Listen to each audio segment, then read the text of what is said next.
Alors, je reviens sur le feuilleton centurique de l'été et sur la fameuse édition de 1590 Anvers Saint-Georges, qui se termine, comme je l'ai dit, mais je ne l'avais pas interprété suffisamment clairement. Il faut toujours aller au bout de son raisonnement et de ses observations, qui se termine par la référence à une édition de 1555 à Avignon, chez Pierre Roux. C'est une édition à 7 centuries, l'édition de 1590.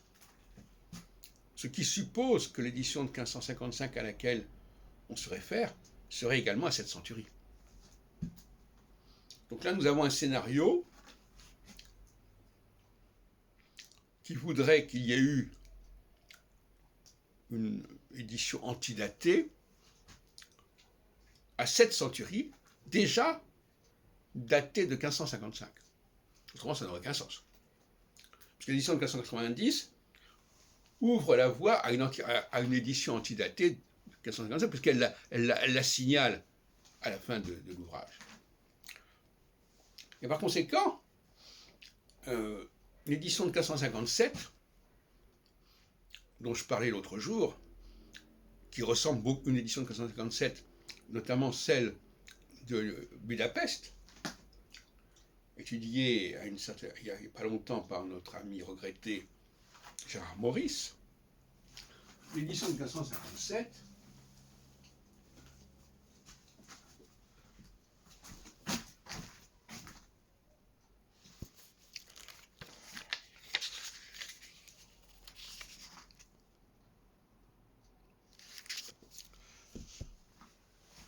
est une réédition d'une édition de 1555 signalée en 1590. Ça ne peut pas être la première édition en question. Donc le calendrier qui voudrait qu'on soit passé à 7 centuries en 1557 n'est pas valable. L'édition de 1590 se porte en faux contre cette idée. En revanche, quid d'une édition à 4 centuries, puisque nous avons l'édition Macébonum de Lyon de 1555. Eh bien, il faut comprendre cela de la façon suivante.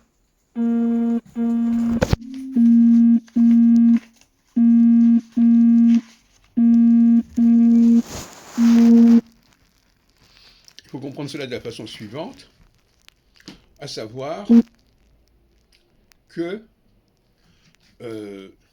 il y a eu, dans la construction des éditions centuriques des années 1580, une édition à 4 centuries, qui a été ensuite augmentée. Donc nous avons deux scénarios qui se juxtaposent, qui se superposent ou qui sont parallèles. C'est-à-dire, nous avons, ça c'est l'édition de 1555, vous remarquerez d'ailleurs que ce n'est pas marqué à 4 centuries, mais enfin c'est le contenu qui est là. Nous avons deux scénarios qui coexistent. Le scénario dont je viens de vous décrire, une édition de 1555 à 7 centuries, qui est perdue, mais qui est signalée en 1590. Et puis, une autre édition, qui est probablement plus ancienne, et qui correspond à la première occurrence des centuries, à mon avis à 3 centuries, et celle-là est perdue, et avec une addition d'une 4e centurie, premièrement en 53-4-1, puis ensuite, etc., etc. Et ça, c'est attesté par les éditions parisiennes de 1588, où il est marqué, après le 53e 4-1 de la 4e centurie, ajouté à la 4e centurie.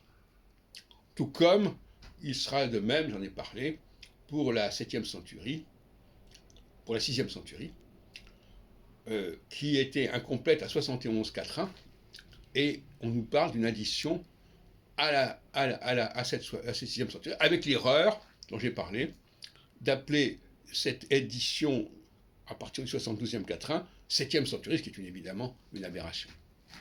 Voilà, donc voilà à mon avis à peu près restitué la chronologie des éditions centuriques. Il y a deux scénarios qui se sont croisés ou qui se sont juxtaposés. Il faut tenir compte.